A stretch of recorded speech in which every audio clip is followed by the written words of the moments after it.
My name is Jamie. I'm Mike's best man. There's a couple things I want to say about you guys. The first is, Chey, I don't know you that well, but I'm looking forward to the opportunity to get to know you super, super well. Last night, you sent me some texts about the gift that you'd gotten for Mike, which, to be candid, was the most considerate gift I've ever heard of. So I was excited by the prospect that obviously you care deeply for him, you're prepared to go to extra lengths for him, and I was so happy to find out that that's how much you loved him. What you're getting out of Mike is the single most generous person you'll ever meet in your entire life. The one story that for me, like it's a nothing, but it really typifies what Mike is I remember Mike and I have traveled the world together, great travel buddy, good guy. But he had $50 in his pocket. He has $50. We're living in Australia. He had no other way to make any additional money. He was like, okay, I'm down to my last $50. And I remember him saying, look, I've only got $50 to live off for the next couple weeks or whatever. And a group of 10 of us went to $5 movie night.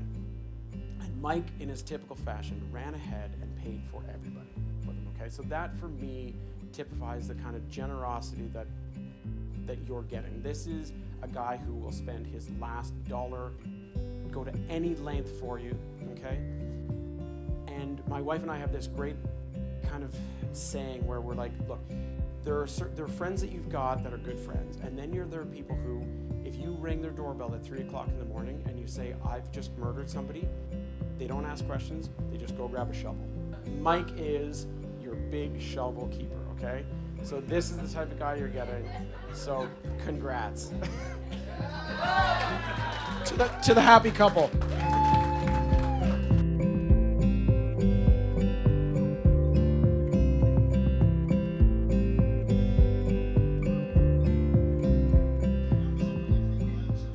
Do you know what this says?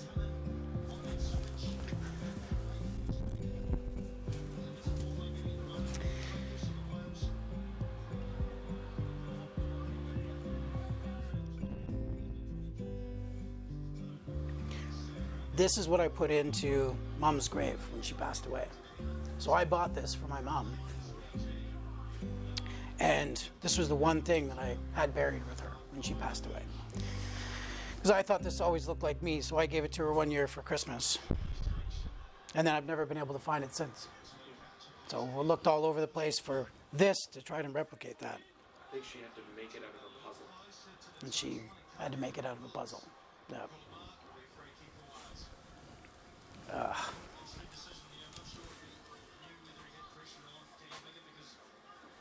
100 years from now, it does not matter what my bank account was, the sort of house I lived in, or the kind of car I drove. But the world may be a different place because I was important in the life of a child. Yeah. That's awesome.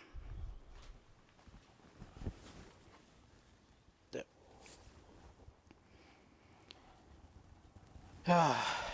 That's good. Thank you, my love.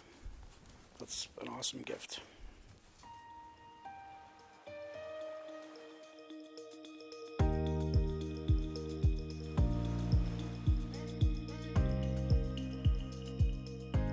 I remember if it was a school night, instead of going to bed, Chey and I would stay up till 3 in the morning drawing in coloring books, playing MASH, or making crap dinner.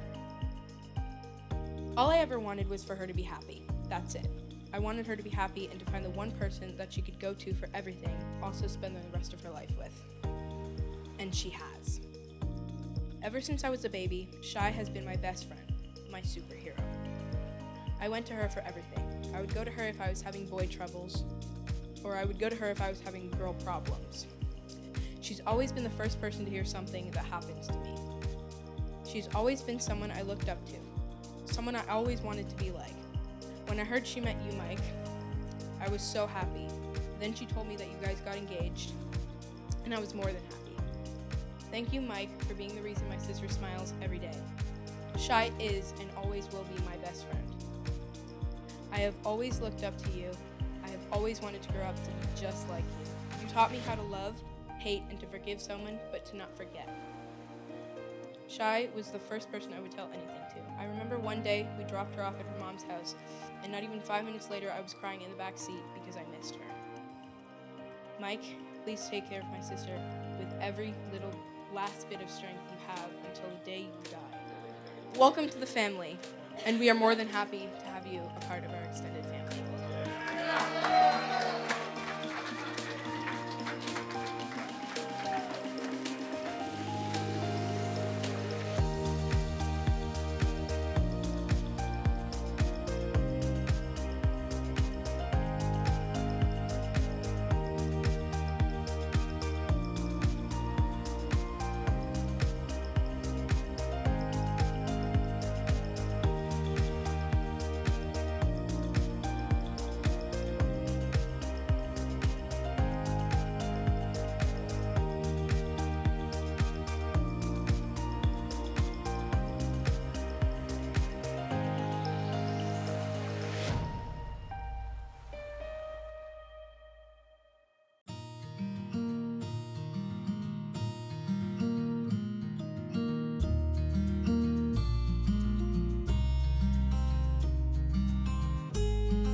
Michael, will you give yourself to Cheyenne to be her husband, to love her, comfort her, honor and protect her, and forsaking all others, to be faithful to her so long as you both shall live?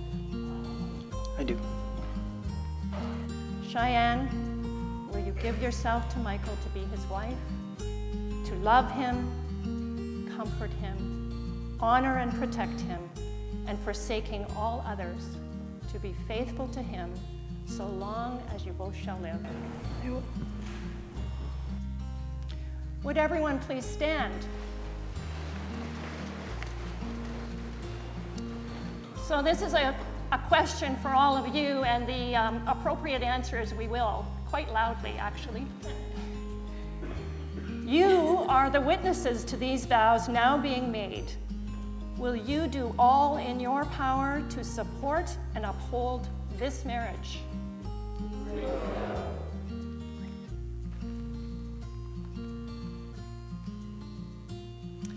And now it gives me great pleasure to present to you for the first time as husband and wife, Cheyenne and Michael Everson.